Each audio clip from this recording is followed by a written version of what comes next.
검찰이 경제검찰로 불리는 공정거래위원회를 전격 압수수색했습니다. 주식 소유 현황을 누락하거나 허위 신고한 대기업을 공정위가 고발하지 않고 눈 감아준 건 아닌지 의심하고 있습니다. 중국을 공식 방문한 북한 김정은 국무위원장이 이틀간의 방중 일정을 마쳤습니다. 김 위원장은 시진핑 주석에게 북미 회담 결과를 설명하고 북중 간 혈맹 관계를 확인하는 성과를 챙겼습니다. 다음 달 1일부터 노동시간 단축이 적용되는 사업장에서 노동시간 위반이 적발될 경우 최장 6개월의 시정기간이 부여됩니다. 현실을 고려해 속도 조절에 나선 것으로 풀이됩니다.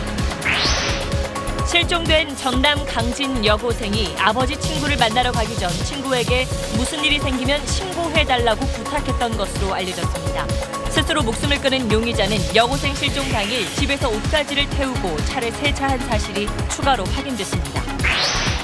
전쟁 등을 피해 우리나라를 찾는 난민이 해마다 늘고 있습니다. 난민 수용이 더 이상 피할 수 없는 문제가 된 건데 현황과 과제를 짚어봅니다. 한진그룹 조양호 회장의 부인 이명희 씨가 수행기사에게 욕설을 하는 영상이 추가로 공개됐습니다. 이 씨는 오늘 두 번째 영장 심사를 받았습니다. 국내 대표 가상화폐 거래소인 빗썸이 해킹으로 350억 원 규모의 가상화폐를 도난당했습니다. 대형 거래소까지 해킹당하면서 투자자들의 불안감이 커지고 있습니다. 러시아 월드컵 스웨덴전 패배 후 베이스캠프로 돌아온 태극 전사들이 훈련을 재개하며 각오를 다졌습니다. 오는 23일 멕시코전에선 역습 기회를 최대한 살려야 승산이 있다는 분석입니다.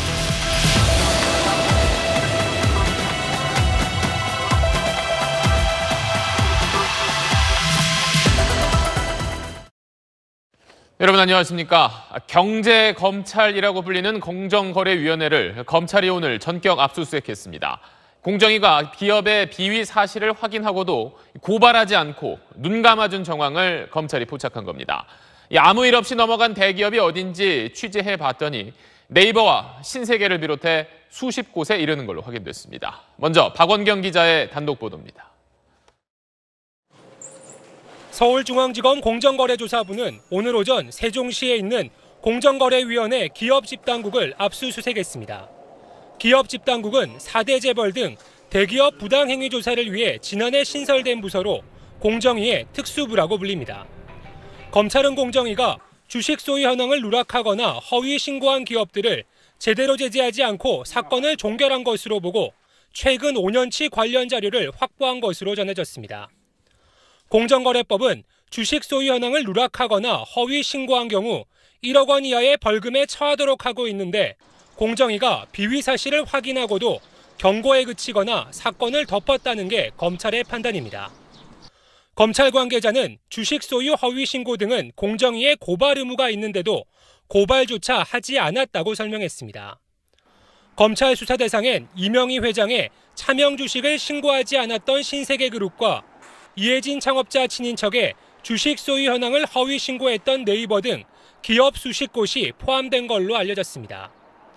검찰은 공정위가 사건을 자체 종결한 데 기업과의 모종의 뒷거래가 있었는지도 확인한다는 방침이어서 검찰 수사는 관련 대기업으로 확대될 것으로 보입니다. SBS 박원경입니다.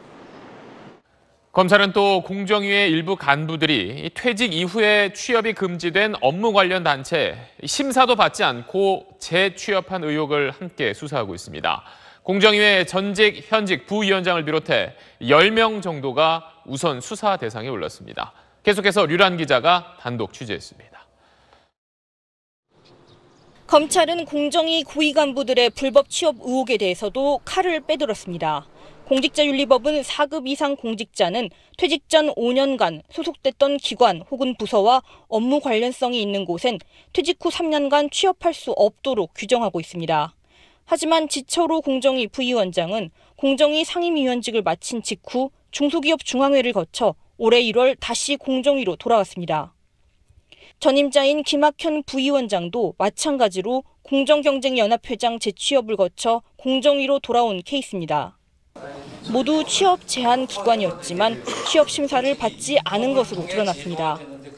검찰은 이들을 포함해 공정위 간부 퇴직자 10명가량이 취업 제한 기관에 심사 없이 재취업했던 것으로 보고 있습니다. 검찰은 특히 퇴직자들이 어디에 재취업할지 공정위 운영지원과가 일일이 정해 알선한 것으로 의심하고 있습니다.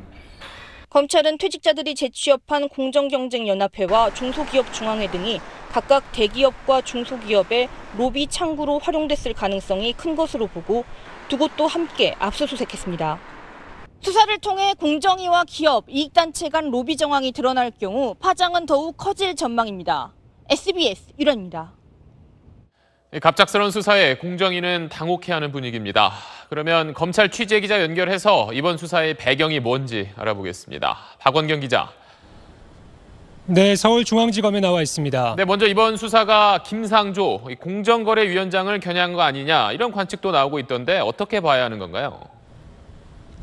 네, 오늘 검찰이 압수수색을 한 곳이 김상조 위원장 취임 이후 4대 그룹을 겨냥해 신설한 기업 집단국이기 때문에 검찰 수사가 김 위원장을 겨냥한 것 아니냐는 해석이 나오고 있는 것이 사실입니다. 하지만 검찰이 공정위가 사건을 덮었다고 의심하고 있는 사건들은 대부분 김상조 위원장 취임 이전의 사건들입니다. 기업 집단국이 신설된 뒤 주식 소유 신고 등 과거 업무들이 기업 집단국으로 이관되면서 관련 자료 확보를 위해 압수수색을 한 건데요. 때문에 이번 검찰 수사는 김상조 위원장을 겨냥했다기보다는 관행처럼 있었던 공정위의 적폐에 검찰이 칼을 빼들었다라고 보는 게 더 정확할 것 같습니다. 그리고 왜 하필 이 시점이냐, 이 수사 시점을 놓고도 이야기가 많던데 최근 검찰과 공정위가 조금 갈등을 빚었던 게 수사의 배경이 아니냐 이런 분석도 있던데요. 예, 공정위는 그렇게 의심하고 있지만 검찰은 전혀 그렇지 않다라고 설명을 합니다. 공정위에 고발이 있어야만 검찰이 수사를 할 수 있는 전속 고발권 제도는 이번 정부 들어서 폐지 쪽으로 가닥이 잡혔습니다. 검찰은 이중금 부영그룹 회장을 수사하다가 이번 수사에 단서가 나왔다고 설명을 했습니다. 부영에 대한 수사가 시작된 뒤 공정위가 고발하지 않고 있던 부영의 추가 비위를 뒤늦게 고발을 했는데 이 경위가 석연치 않다고 보고 조사하는 과정에서 검찰이 다른 기업에 대한 단서도 포착한 것으로 전해졌습니다. 지금까지 서울중앙지검에서 SBS 박원경입니다. 다음 소식 이어가겠습니다. 김정은 위원장이 중국 방문 일정을 마치고 북한으로 돌아갔습니다. 김정은 위원장과 시진핑 주석 모두에게 만족스러운 1박 2일이었다는 평가입니다. 먼저 베이징 정성엽 특파원입니다. 김정은 위원장의 차량 행렬이 경찰 호위 속에 도심을 지나갑니다. 우리 시간으로 오후 3시 반쯤 숙소에서 나온 김 위원장은 북한 대사관에 들러 직원들을 격려했습니다. 오후 6시쯤엔 공항에 도착한 뒤 손을 흔들며 전용기에 올라 베이징을 떠났습니다. 오전엔 지난달 북한 참관단이 둘러봤던 농업과학원과 철도교통지휘센터를 둘러봤습니다. 또 1차 방중 때처럼 갸오이타이에서 시진핑 주석과 오찬을 함께했습니다. 어제 시 주석과의 정상회담에선 북미 정상회담 때 배석한 김영철, 리수용, 리용호 3인방만 대동한 채 회담 결과를 설명하고 북핵 문제 공조를 다짐했습니다. 在解决朝方合理安全关切 建立半岛和平机制方面采取积极的举措。 조미순의 상반과 회담의 성과적 개최를 위하여 적극적이고 진심 어린 지지와 훌륭한 방조를 준 데 대하여 사의를 표하시었습니다. 김 위원장은 시 주석을 위대한 지도자로 치켜세웠고 시 주석은 북한에 대한 변함없는 지지를 약속했습니다. 짧은 일정이었지만 김정은 위원장은 든든한 후원자를 얻고 시진핑 주석은 한반도 영향력을 유지한 이 두 정상 모두 만족스러운 성과를 거뒀다는 평가입니다. 베이징에서 SBS 정성엽입니다. 이렇게 두 정상 모두 만족스러웠던 이틀 동안 어떤 이야기가 오갔을지 베이징 특파원 연결해서 좀 더 물어보겠습니다. 편상욱 특파원. 네, 베이징입니다. 네, 지난 회담 때와 마찬가지로 이번에도 시진핑 주석이 김정은 위원장을 상당히 극진하게 대접한 것 같아요. 네, 그렇습니다. 시진핑 주석은 어제 원래 볼리비아 모랄레스 대통령과 정상회담이 예정돼 있었습니다. 당연히 이게 선약이겠죠. 그런데도 시 주석은 이 회담을 오전 중에 서둘러 마치고 김정은 위원장을 맞았습니다.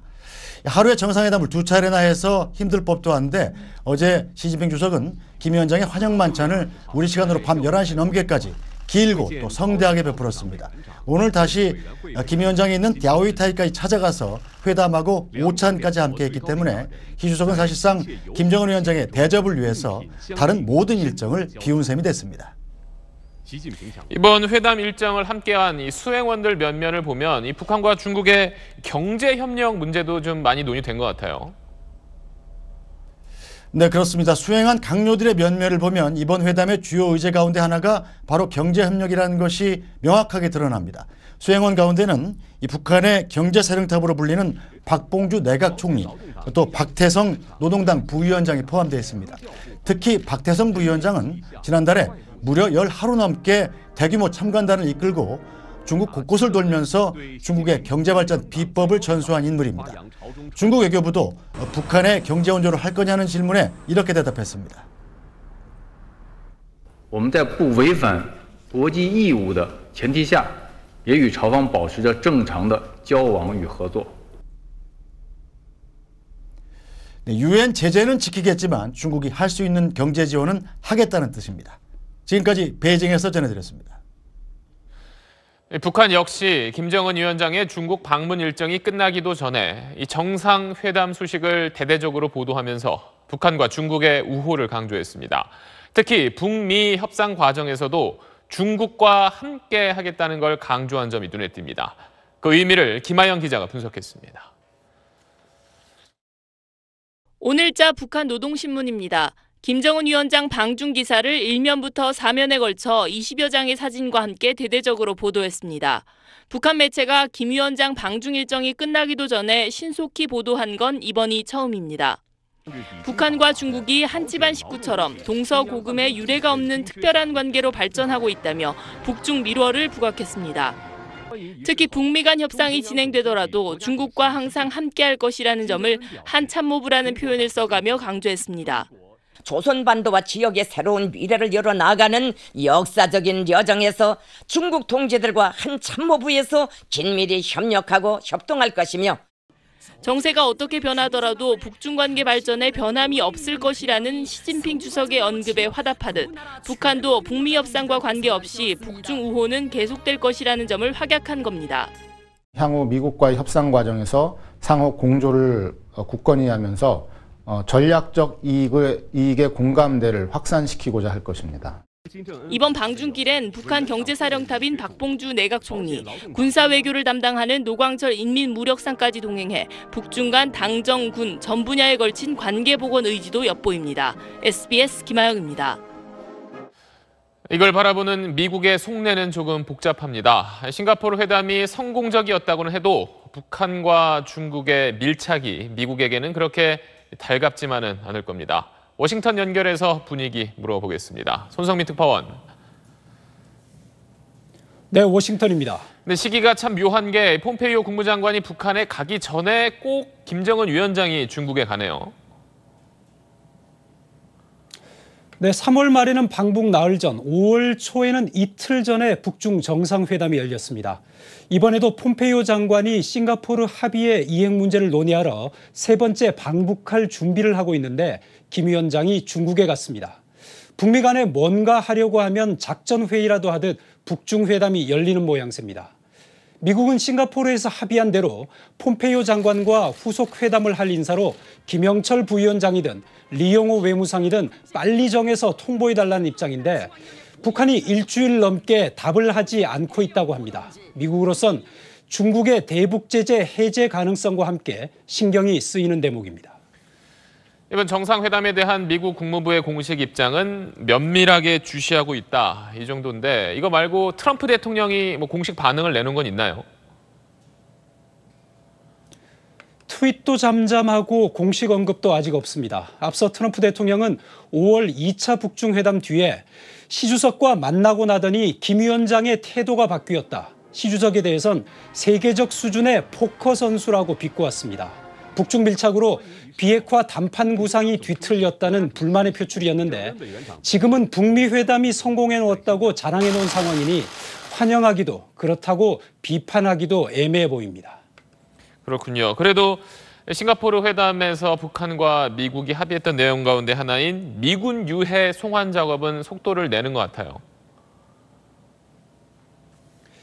네, 정상 간 네 번째 합의 사항인 한국전 미군 유해 송환이 이르면 이번 주에 이루어질 것이라는 미국 언론의 보도가 잇따르고 있습니다.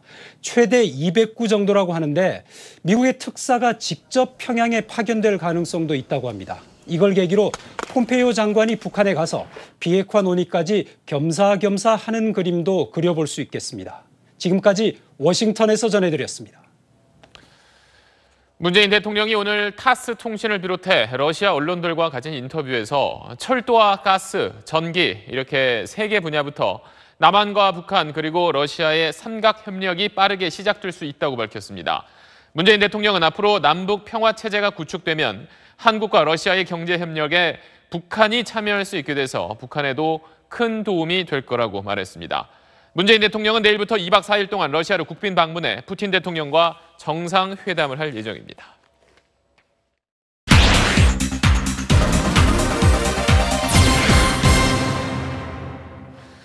자, 오늘 세계 난민의 날을 맞아서 우리에게도 더 이상 남의 일이 아니게 된 난민 문제를 한번 짚어보겠습니다.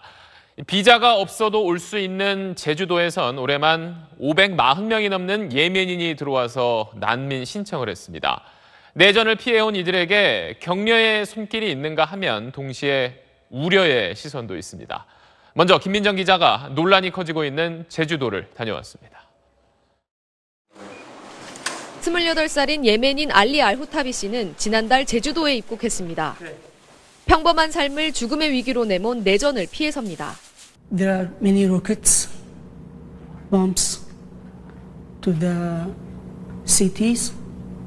Many soldiers come to Yemen to fight from Saudi and some Arab countries. So many people lost their lives. 예멘에선 3년 전부터 정부군과 반군 간의 전쟁이 시작돼 10,000명 넘는 사람이 숨졌습니다. 참전 요구를 피해 알후타비 씨는 말레이시아를 거쳐 무비자 입국이 가능한 제주도로 와 난민 신청을 했습니다. 제주도에 온 예멘인들은 알후타비 씨와 비슷한 사연을 갖고 있습니다. 법무부는 우선 수개월 걸리는 심사기간, 생계를 위해 구인난을 겪는 업종에 취업을 허용했습니다. 일자리를 못 구한 100여 명은 인권단체 도움을 받아 생활하고 있습니다. 노숙자들에 대한 의료 지원, 그다음에 긴급 구호물자, 그다음에 음식물 지원, 숙소 지원 이런 부분들을 저희가 좀 많이 진행을 좀 했었고요. 유례 없이 500명 넘게 쏟아진 예멘 난민들에 대한 제주도민들 시선은 엇갈립니다. 후원과 격려를 보내는 사람도 많지만 우려하는 시각도 적지 않습니다. 뉴스 같은 거에도 막 그 난민분들이 뭐 이렇게 해코지를 했다 뭐 그런 것도 종종 봐가지고 그런 것도 좀 걱정되고. 테러 등 범죄 우려와 일자리 잠식 등을 이유로 난민 수용에 반대하는 사람들은 청와대에 국민청원을 했고 찬성이 20만 건을 넘겼습니다. 당국도 고심에 빠졌습니다. 이렇게 일시에 들어온 것은 저희들 뭐 제주뿐만 아니라 우리나라 전체에서도 지금 초유의 사태로 저희들이 인식하고 있습니다. 세계 난민의 날을 맞아 자신들을 놓고 경론이 일고 있는 피난처에서 예멘인들은 하루하루를 불안하게 보내고 있습니다. All of the Yemeni refugees will go directly to our homeland because there are their families, their friends, their homeland. We are here just to have a peaceful life. SBS 김민정입니다. 44,000명. 지난해 전 세계에서 하루 평균 발생한 난민 숫자입니다. 1년으로 따지면 1,620만 명에 달합니다. 이 가운데 9,900명이 우리나라를 찾아왔고 여기에 1.2%, 즉 121명이 지난해 난민으로 인정받았습니다. 이걸 두고 너무 적다, 아니다, 너무 많다 벌써 의견이 엇갈립니다. 이제 현실로 다가온 난민 문제를 풀기 위해서 우리는 과연 얼마나 준비가 돼 있을지 원종진 기자가 짚어봤습니다. 카메룬 출신 흑인 프로복서 이흑산, 콩고 왕족 출신 라빈의 가족. 모두 우리나라에 와 난민으로 인정받고 성공적으로 정착한 사람들입니다. 2012년 만들어진 난민법에 따라 인종, 종교, 국적, 특정 사회집단 구성원 신분 또는 정치적 견해까지 5가지 요소를 이유로 박해받을 수 있다고 인정돼 난민 지위를 부여받은 겁니다. 한국은 또 강제 송환 금지의 원칙을 천명한 UN 난민협약에도 가입돼 있습니다. 이처럼 국내법과 국제법의 규정이 있기 때문에 무작정 난민을 거부하거나 강제 송환하자는 주장은 인권 문제도 있지만 현실성도 없습니다. 난민 신청자가 폭증하는 상황에서 먼저 난민 심사 시스템을 보완해야 한다는 지적이 많습니다. 전문 인력 부족과 함께 난민 발생국에 대한 정보 부족이 우선 급한 문제입니다. 그 난민들이 정말 박해를 받았는지 등등을 보여줄 수 있는 지역적 정보가 필요한데요. 통상 그걸 국가정황정보라고 부르는데 우리나라는 다른 나라에 비해서 국가정황정보 체계가 조금 미흡하게 구축되어 있는 1차 심사와 재심, 이후의 재판 과정이 지나치게 길어지면서 난민 신청 악용 사례가 늘어나고 이를 의식한 당국이 심사를 까다롭게 하면서 진정 보호받아야 할 난민들의 고통이 가중된다는 지적도 있습니다. 누가 봐도 난민임이 분명한 경우는 좀 더 신속하게 난민 심사를 진행해서 그들이 안정적으로 국내에 정착할 수 있도록 하는, 또 반면에 난민이 아닌 자들에 대해서는 또 신속한 여러 가지 제도를 통해서 다른 방식으로 때문에 전문성을 갖춘 독립적 난민 심사 기구를 설립하자는 의견도 나옵니다. 우리 한국도 이제 사회적 합의, 국가 간 합의를 도출을 해서 어느 정도 규모의, 우리 규모에 어느 정도 맞는 난민을 수용할지를 적극적으로 논의할 때가 되었다고 생각합니다. 과거 난민 발생국에서 국제사회 중견국 반열에 오른 한국. 이제 얼마나 어떻게 난민을 수용할지에 대한 적극적인 논의가 필요합니다. SBS 원종진입니다. 네, 다음 달부터 주당 52시간으로 근로시간이 줄어드는 사업장에서 법을 위반해도 6개월 동안은 계도 기간을 갖기로 했습니다. 이 제도의 연착륙을 위해서 올해 말까지는 처벌을 유예한다는 의미입니다. 오늘 열린 여당과 정부 청와대 회의 결과를 먼저 권지윤 기자가 전해드립니다. 지방선거 결과에 대한 감사 인사로 시작된 고2 당정청 회의. 중점 의제는 고용과 소득 지표 등 경제정책이었습니다.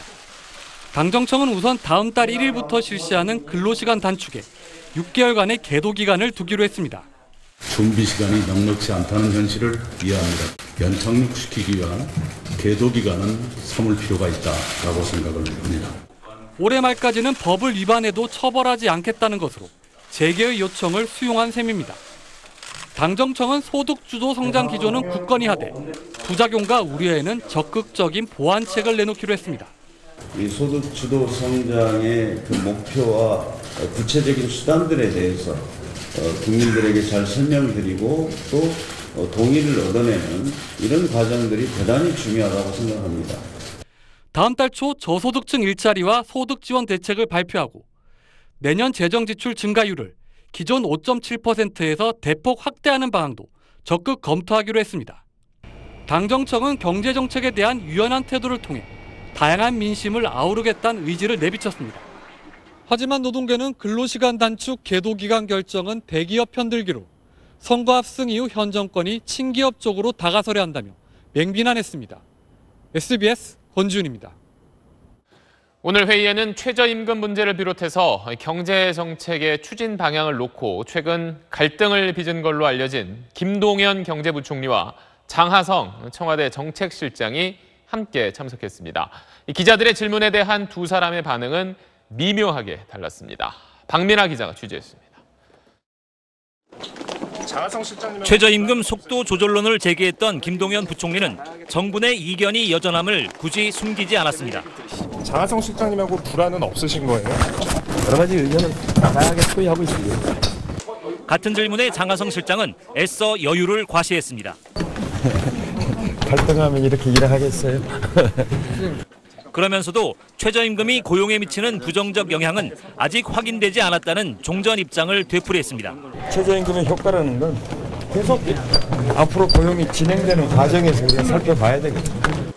지금은 당정청이 재개편을 든다는 노동계의 비판에도 불구하고 근로시간 단축 관련 처벌 유예기간 도입이나 규제 완화 같은 각종 민생 대책을 쏟아내는 상황입니다. 그래서 김 부총리와 장 실장의 갈등은 발등에 불이 된 체감 가능한 경제 성과라는 공동의 목표 아래 잠복했을 뿐이라는 시각이 우세합니다. 하지만 목표가 같다고 정책 수단이나 속도에 대한 시각과 철학까지 저절로 같아지는 건 아닙니다. 김 부총리가 정책 경험을 바탕으로 적극적으로 제 목소리를 내야 한다는 주변이 현실론에 기울수록 국정과제의 철저한 이행을 요구하는 청와대와의 갈등이 다시 불거질 수 있다는 관측은 여전합니다. SBS 박미라입니다. 한진그룹 조양호 회장의 부인 이명희 씨가 수행기사에게 욕설을 하는 동영상이 추가로 공개됐습니다. 이 씨는 필리핀 가사도우미를 불법 고용한 혐의로 두 번째 영장 심사를 받았고 이르면 오늘 밤 구속 여부가 결정됩니다. 김관진 기자입니다. 이명희 씨가 삿대질을 하며 수행기사 쪽으로 걸어옵니다. 자기 일정을 확인하라며 다짜고짜 욕설을 내뱉습니다. 방북동 지압해서 내 오늘 지압 몇 시에 할 수 있는지 제대로 이 전화해서 제대로 말해. 수행기사의 개인 휴대폰을 트집잡더니 수행기사가 폭행을 당한 듯 비명소리가 들립니다. 왜 일할 때 올라 그래 개인 전화 들고 와. 왜 개인 전화 놓고 야. 이거는 일할 때. 이 씨는 오늘 오전 다시 영장심사 법정에 섰습니다. 필리핀 가사도우미를 대한항공 연수생으로 가장해 입국시킨 뒤 자택에 불법 고용한 혐의입니다. 필리핀 가사도우미 불법 고용 지시하셨습니까? 성실히 임하겠습니다. 이 씨는 가사도우미 고용 사실은 대체로 인정했지만 대한항공을 편법 동원한 혐의는 부인한 것으로 전해졌습니다. 이 씨는 지난 4일 경비원 등을 폭행한 혐의로 첫 번째 영장실질 심사를 받았지만 피해자 다수와 합의해 구속을 면했습니다. 이 씨의 구속 여부는 이르면 오늘 밤 결정될 예정입니다. SBS 김관진입니다. 전남 강진 여고생 실종 사건을 수사하고 있는 경찰이 닷새째 수색을 벌이고 있지만 뚜렷한 단서를 찾지 못하고 있습니다. 그런데 여고생이 아버지 친구를 만나러 가기 전날 친구에게 무슨 일이 생기면 신고해달라는 부탁을 했던 것으로 알려졌습니다. KBC 박성호 기자입니다. 강진에 사는 여고생 이모 양이 실종된 지난 16일 용의자 51살 김모 씨가 자신의 집에서 옷가지로 추정되는 물체를 태웁니다. 뒤이어 서둘러 세차까지 마칩니다. 김 씨가 이 양의 휴대전화 신호가 마지막으로 잡힌 강진군 도안면의 한 마을에 다녀온 직후의 한 행동입니다. 이 양이 친구에게 김 씨가 자신을 만나기로 한 사실을 다른 사람에게 알리지 말라고 했다고 말했고 실종 전날 SNS를 통해 무슨 일 생기면 신고해달라고 부탁한 사실도 추가로 드러났습니다. 실종 당일 이 양의 부모가 찾아오자 뒷문으로 집을 빠져나간 김 씨는 다음 날 새벽 인근 공사장에서 목을 매 숨진 채 발견됐습니다. 증거라든가 흔적들을 인멸하기 위한 그런 행위지 않냐 해서 그런 용의점을 두는 거죠. 실종 닷새째인 오늘도 이 양은 발견되지 않았습니다. 경찰은 실종 전문 수사관을 추가로 투입하고 10개 중대 규모의 인력을 지원받아 수색 작업을 확대하겠다고 밝혔습니다. KBC 박성호입니다. 어느 날 갑자기 집까지 이어지는 유일한 도로를 이용하지 못하게 된다면 어떨까요? 인천의 한 빌라 앞에서 승용차 한 대가 도로를 막고 며칠째 주민들과 다툼을 벌이고 있습니다. 그 사연을 정다은 기자가 취재했습니다.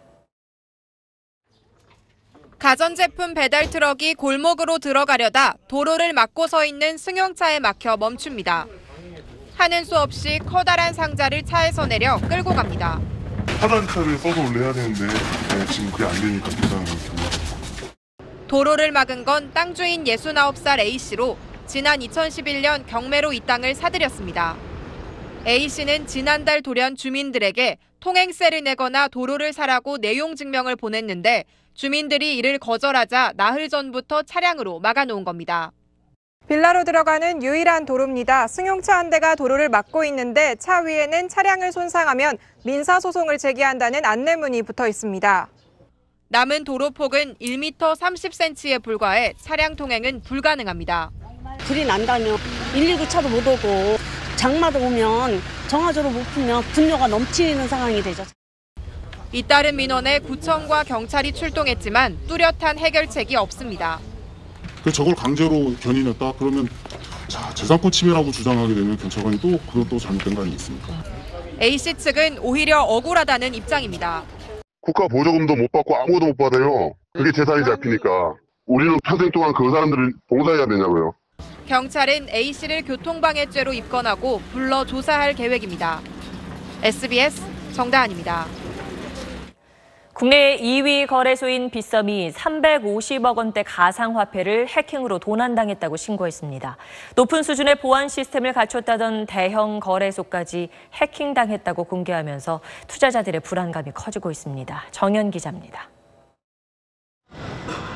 빗썸 측이 어젯밤부터 오늘 새벽 사이 해킹으로 도난당했다고 밝힌 가상화폐는 무려 350억 원어치입니다.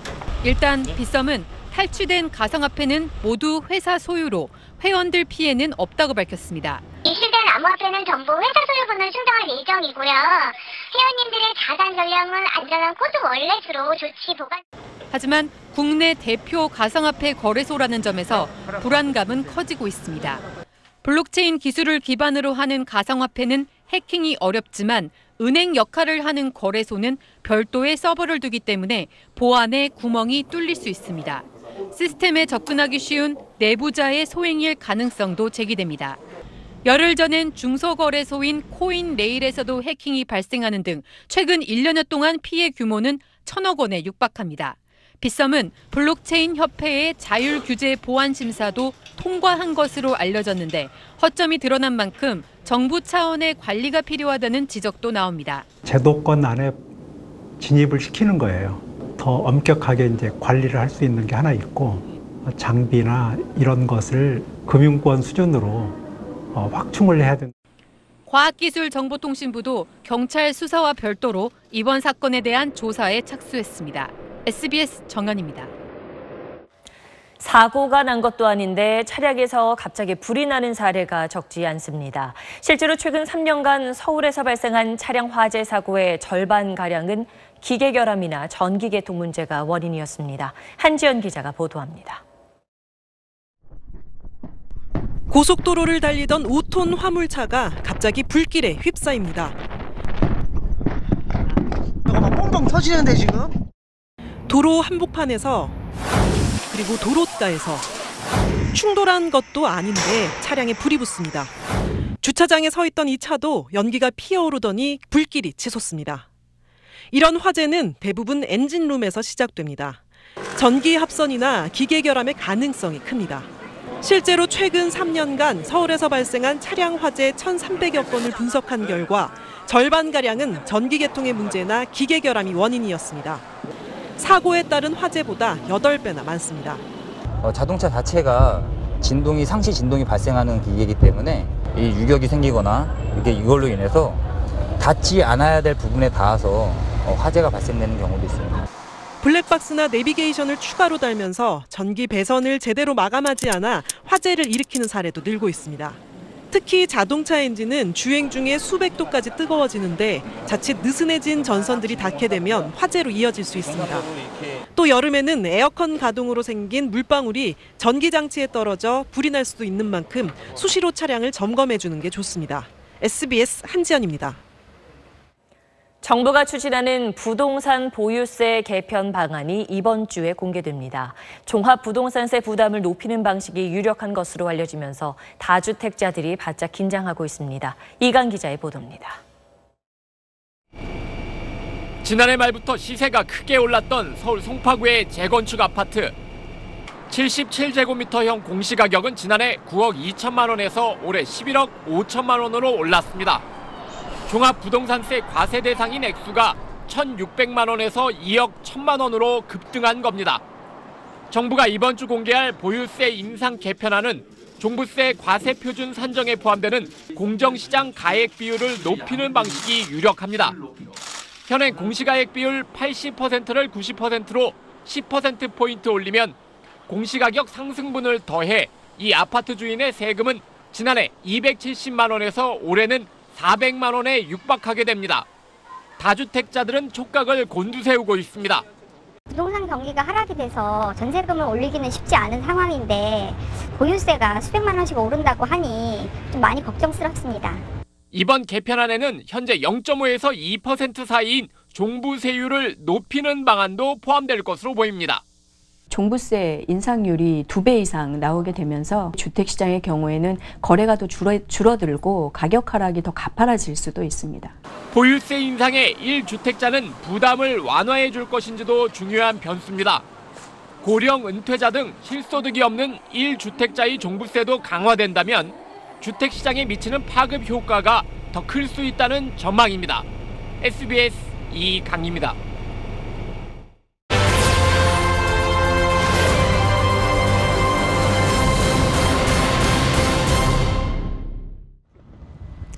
여기는 월드컵 대표팀의 상트페테르부르크 베이스 캠프입니다. 우리 대표팀 선수들이 훈련을 마치고 돌아왔는데요. 이곳 날씨는 보시는 것처럼 바람이 많이 불고 쌀쌀해서 제가 점퍼를 입어야 될 정도입니다. 우리 선수들 컨디션 관리 잘해야겠습니다. 스웨덴전을 마치자마자 이곳에 도착한 우리 태극전사들은 마음을 다잡고 다시 뛰기 시작했습니다. 멕시코와의 경기는 이전과 다를 것이라며 이를 악물었습니다. 하성룡 기자입니다. 베이스캠프 복귀 첫날, 붉은 빗줄기로 기온까지 뚝 떨어진 쌀쌀한 날씨 속에 대표팀은 1시간 동안 모든 훈련을 공개했습니다. 햄스트링 부상으로 박주호가 전력에서 이탈한 가운데 격전을 치른 태극전사들은 가볍게 회복 훈련에 나섰고 경기를 뛰지 않는 선수들은 패스와 슈팅으로 실전 감각을 끌어올렸습니다. 스웨덴전 패배에 대해 책임을 통감한다면서 멕시코전에선 모든 걸 쏟아내겠다며 마음을 다잡았습니다. 멕시코전이 국민들한테 울림을 줄 수 있는 중요한 경기라고 생각을 해요. 다시 팀으로 정말 뭉쳐서 기쁨을 줄 수 있는 경기를 꼭 해야 됩니다. 조금 전 끝난 이틀째 훈련은 다시 초반 15분만 공개했고 멕시코에 대비한 전술과 세트피스 훈련은 여전히 비공개로 진행했습니다. 태극전사들은 조금씩 활기를 되찾고 있습니다. 한 발 더 뛰면서 서로 잘 도와준다고 생각을 하면 충분히 저희도 할 수 있다고 선수들끼리 믿고 있어요. 그 선수들이 워낙 투지도 많고 워낙 강하게 나오다 보니까 그런 기싸움에서 지면 안 된다고 생각을 하고 이제 멕시코전까지 딱 2번 남은 훈련에서 필승 대책을 세워야 합니다. 더 이상 물러설 것도 없고 물러나서도 안 됩니다. 태극전사들은 다시 한번 심기일전에 반드시 반전을 이뤄내겠다고 다짐했습니다. 상트페테르부르크에서 SBS 하성룡입니다. 그렇다면 어떻게 해야 멕시코를 꺾을 수 있을까요? 한국과 멕시코 모두 역습이 주 무기인데 우리의 강점은 살리고 상대의 역습은 막아야만 승산이 있을 것으로 보입니다. 주영민 기자가 분석했습니다. 지난 스웨덴전에서 우리의 역습은 손흥민의 원맨쇼에 그쳤습니다. 손흥민 혼자 공을 몰고 60m를 내달리는 동안 뒤에 처진 주변 공격수들은 아무 도움이 되지 못했습니다. 손흥민과 김신욱, 황희찬, 최전방 3톱이 서로 연결한 패스는 딱 3번. 효과적인 역습은 사실상 불가능했습니다. 또 미드필드에서도 공격 전환이 느려 번번이 상대 수비진에게 길목이 막혔습니다. 스웨덴보다 빠른 멕시코를 제압하려면 공격수들의 협력 플레이가 더 절실합니다. 그 전방 압박을 어떻게 잘 견뎌내고 그것을 털어내고 공격 전개를 할 것인가가 가장 중요한 포인트가 될 거라고 보여지고 있습니다. 멕시코의 역습을 어떻게 막느냐도 관건입니다. 멕시코는 수비 지역에서 최전방까지 단 3번의 패스로 공을 연결해 독일을 무너뜨렸을 정도로 역습이 강합니다. 우리로서는 중원에서부터 압박해 역습 기회를 미리 차단하고 포백 수비진의 뒷공간을 내주지 않는 게 중요합니다. 진짜 100% 아닌 120% 힘을 쏟아내서 진짜 잘 준비하고 경기 잘 해볼 테니까 좀 많이 지켜봐 주시고 응원해 주셨으면 좋겠습니다. 객관적인 팀 전력도 분위기도 우리가 모두 한 수 아래입니다. 힘겨운 싸움이지만 반드시 이겨내야 16강을 이야기할 수 있습니다. 상트페테르부르크에서 SBS 주영민입니다. 이번 러시아 월드컵에서 승자를 기가 막히게 마치는 고양이가 나타났습니다. 지금까지 적중률 100%인데 고양이 실력 한번 보시죠. 권난 기자가 소개합니다. 하얀 고양이의 발걸음에 모두의 시선이 집중됩니다. 러시아냐 이집트냐. 고양이는 한치의 망설임도 없이 러시아 국기가 꽂힌 쪽의 사료를 선택합니다. 실제로 경기 결과는 3대1 러시아의 완승, 고양이의 예측 그대로였습니다. 아킬레스란 이름을 가진 이 고양이의 이번 대회 적중률은 지금까지 100%입니다. 러시아와 사우디아라비아의 개막전, 이란과 모로코의 조별리그 1차전도 모두 마쳤습니다. 아킬레스는 지난해 러시아에서 열린 피파 컨페더레이션컵에서 데뷔해 4경기 중 3경기 결과를 정확히 예상하며 능력을 인정받았습니다. 세계적인 에르미타주 미술관에 사는 쥐를 잡는 고양이 중 한 마리인 아킬레스. 유독 특출한 예언 능력을 보이는 이유는 뭘까요? Он не слышит, не предвзятый, то есть он будет голосовать сердцем.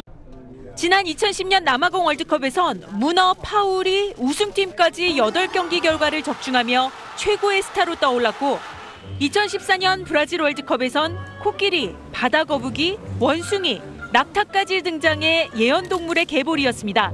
SBS 권란입니다. 방금 보신 고양이 아킬레스가 멕시코와의 경기에서는 우리나라의 승리를 점쳤으면 좋겠습니다. 지금까지 러시아였습니다. 다음 달부터 달라진 건강보험료 기준이 적용됩니다. 저소득 지역가입자 589만 세대의 건보료는 월 평균 2만 2천 원 줄어들고 반면 소득에 있는데도 가족의 직장보험에 얹혀있던 30만 세대는 지역가입자로 전환돼 보험료를 내게 됩니다. 장선희 기자입니다. 프리랜서로 일하는 정모 씨는 건강보험 지역 가입자입니다. 4인 가족의 수입은 부부 합산 월 300만 원 남짓. 대출받아 산 다세대 주택과 승용차가 있는데 건보료로 매달 17만 원 정도를 냅니다. 같은 돈을 벌더라도 직장 가입자는 그 의료보험을 반절 정도를 내잖아요. 근데 지역 가입자는 완전히 이렇게 한 번에 다 내야 하니까 형평성이 안 맞다고 생각을 하고 있죠. 이런 불만이 끊이질 않자 정부가 건강보험료 부과 방식을 대폭 개편해 다음 달부터 시행합니다. 우선 지역가입자의 재산과 자동차에 부과되는 보험료는 줄어듭니다. 재산의 경우 과세표준액 가운데 500만 원에서 1,200만 원을 뺀 뒤 보험료를 부과하게 됩니다. 자동차의 경우 배기량 1,600cc 이하 소형차 혹은 9년 넘게 쓰거나 생계 용도인 자동차는 보험료 부과 대상에서 빠집니다. 이렇게 되면 지역가입자 763만 세대 가운데 589만 세대의 월 평균 보험료가 2만 2천 원씩 줄어듭니다. 특히 연소득이 100만 원이 안 되면 한 달에 최저보험료 13,100원만 부과됩니다. 반면에 소득과 재산이 상위 2, 3% 지역가입자의 보험료는 오릅니다. 또 소득이 있는데도 직장보험에 가입된 가족에 얹혀 무임승차했던 30만 세대는 지역가입자로 전환돼 보험료를 내야 합니다. 직장보험 가입자 가운데에도 임대 수입 등 월급의 소득이 많은 경우 등 상위 1% 고소득자의 보험료가 오르게 됩니다. 이에 따라 84만 세대는 보험료를 새로 내거나 더 내게 됩니다. 직장가입자의 보험료 부과 기준도 3,400만 원에서 2,000만 원까지 강화되면서 보험료 부과 대상이 늘어날 예정입니다. 이번 개편으로 한 해 보험료 수입은 8,500억 원 줄게 되는데 정부는 4년 뒤인 2022년에 2단계 개편에 들어가게 됩니다. SBS 장선입니다. 공공기관의 채용 인원이 해마다 늘고 있지만 고졸 취업문은 오히려 더 좁아지고 있습니다. 정부의 일관성 없는 정책에도 원인이 있다는 분석이 나옵니다. 김홍수 기자입니다. 서울의 한 취업준비 학원입니다. 고등학교를 갓 졸업한 애띤 얼굴의 취업준비생들이 공무원이나 공공기관 시험을 열심히 준비하고 있습니다. 하지만 갈수록 높아지는 취업 문턱에 걱정이 태산입니다. 인원수가 적어지고 하니까 더 압박감이 있고 이번 연도에서 또 떨어지면 뭐 할까 생각도 해보고. 실제로 지난 5년간 361개 공공기관의 전체 채용 규모는 5천 명 이상 늘었지만 고졸 채용은 오히려 감소했습니다. 채용 인원 가운데 고졸자 비중도 크게 낮아졌습니다. 심지어 지난해 고졸자를 단 한 명도 채용하지 않은 곳도 247곳이나 됐습니다. 기능직 비중이 높은 일부 기관은 고졸 채용 비중이 평균 이상으로 높았지만 금융 관련 기관들은 현저히 낮았습니다. 공공기관이다 보니까 병원 제약이 있잖아요. 채용할 만한 그런 여유가 좀 작년에 없어가지고.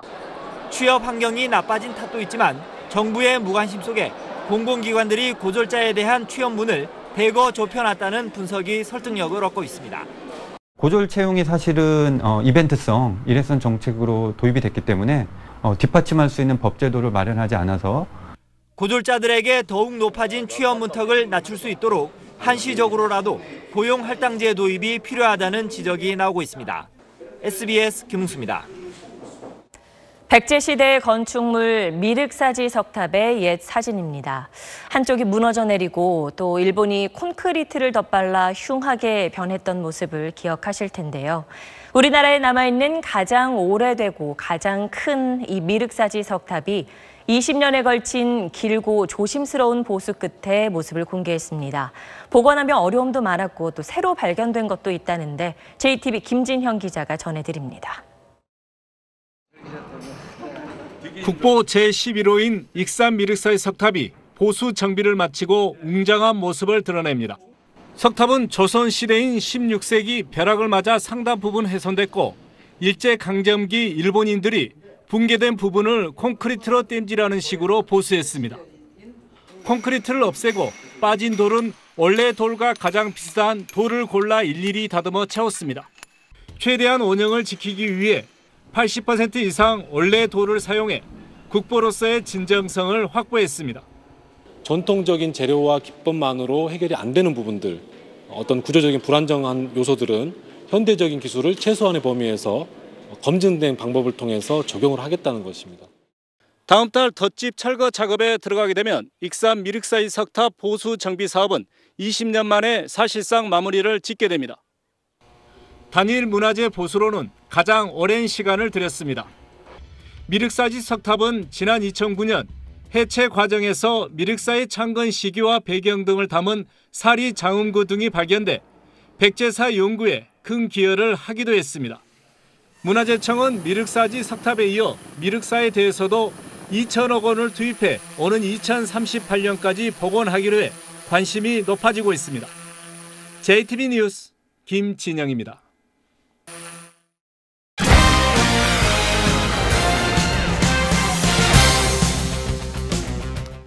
안녕하십니까. 스포츠 뉴스입니다.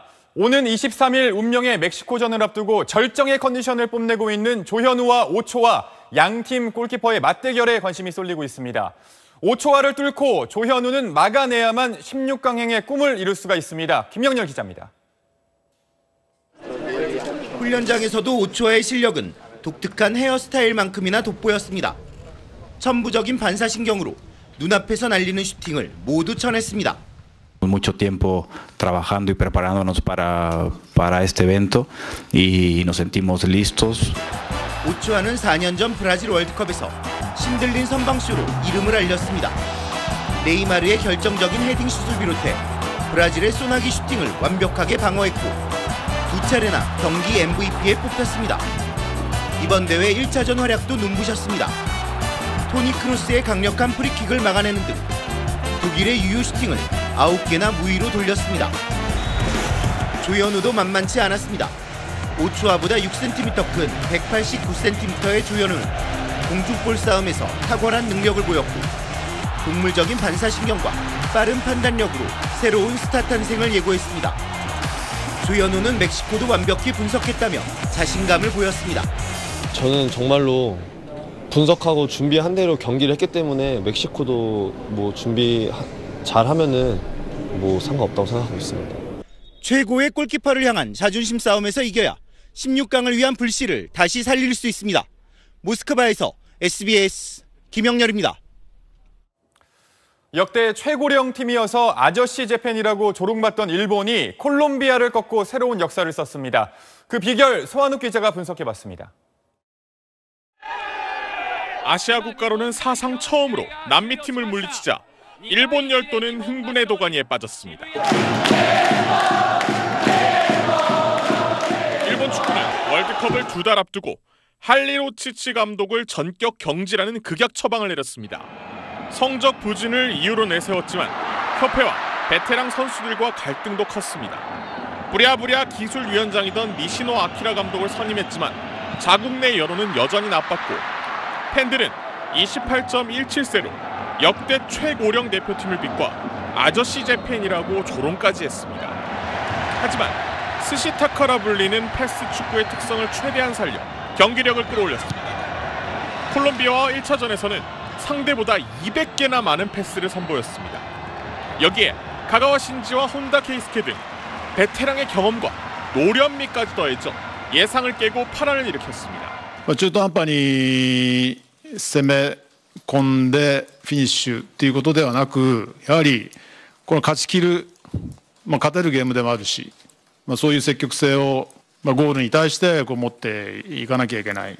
콜롬비아 선수가 3분 만에 페널티킥을 내주고 퇴장당하는 행운까지 따른 일본.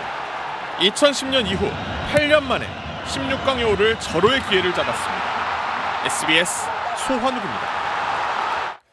개최국 러시아는 이집트를 꺾고 2연승을 달리며 16강 진출을 눈앞에 뒀습니다. 러시아는 후반 2분 이집트의 주장 파티의 자책골로 앞서갔습니다. 이어 체리셰프의 이번 대회 세 번째 골이 터졌고요. 3분 뒤에는 주바가 쐐기골을 넣으며 3대1로 이겼습니다. 32년 만에 16강 진출이 유력해진 러시아는 열광의 도가니를 이뤘습니다. 이집트 골잡이 살라는 페널티킥으로 한 골을 만회하는 데 그쳤습니다. 아프리카의 복병 세네갈은 폴란드를 2대1로 꺾고 첫 승을 올렸습니다. 상대 실수를 틈탄 세네갈 행운의 골 장면 준비했습니다.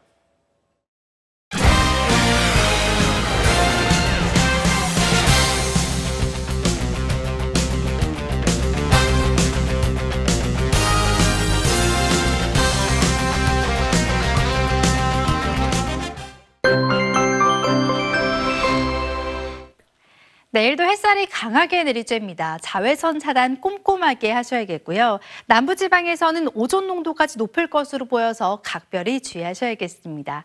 갈수록 기온은 높아지겠습니다. 금요일과 주말에는 서울의 한낮 기온이 31도까지 오르면서 올 여름 들어서 가장 높은 기온을 기록하겠습니다.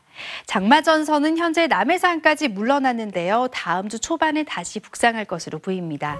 내일은 전국이 대체로 맑겠지만 아침에 서해안 지방은 바다 안개가 강해지겠습니다. 일부 중부 내륙 지역은 오전 한때 먼지 농도가 높게 나타나겠고 낮 기온은 크게 올라서 대구의 한낮 기온은 31도, 광주는 30도까지 오르겠습니다. 다음 주 초반에는 남부지방에 장마비가 내리겠습니다. 날씨였습니다. 우리나라는 몇십 년 전만 해도 난민을 배출했던 나라였지만 지금은 난민 협약에 가입한 국제사회의 공식적인 난민 보호국입니다. 무분별한 걱정과 혐오의 시선은 거두고 이제 사회 전체가 문제를 고민해 봐야 할 시점입니다. 오늘 뉴스 여기서 마치겠습니다. 고맙습니다.